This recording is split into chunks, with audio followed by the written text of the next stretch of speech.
Je suis Romain, je suis libraire à Nantes. On est dans une librairie qui est en plein cœur du quartier Bouffay, qui est le quartier historique de Nantes. On n'est pas loin du château de Anne de Bretagne, on n'est pas loin de la tour du lieu unique. Vous êtes la bienvenue à la mystérieuse librairie nantaise.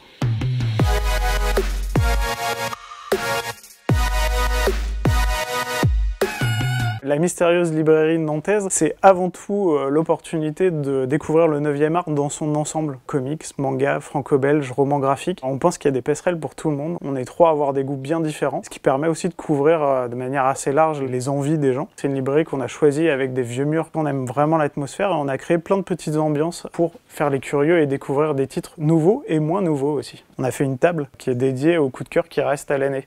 Voilà, par exemple. Oui, en fait, on a vraiment un public qui s'intéresse, qui est curieux, que ce soit aussi bien pour les gens qui s'y connaissent et qui veulent des conseils pointus, que pour des gens qui connaissent rien. Vous ne connaissez rien, vous êtes les bienvenus à la mystérieuse librairie. C'est un peu notre idée depuis le départ, c'est d'être une librairie ouverte à tous et pas une librairie élitiste.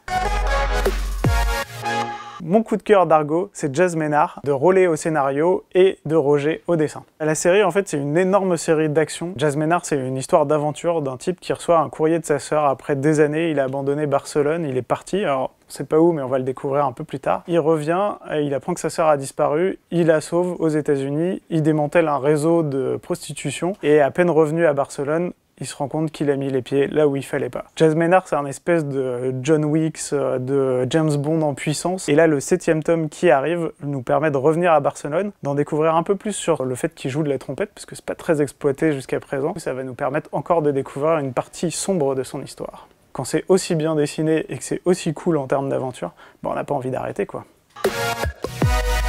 Le moment le plus incroyable dans la bande dessinée, c'est dans le tome 3. Il y a un moment où il y a un des mercenaires hongkongais et il sent que c'est foutu pour lui et il va sauter par-dessus un hélico. Je vous dis pas ce qui se passe après. Il y a une case incroyable, rien que pour celle-là, il faut.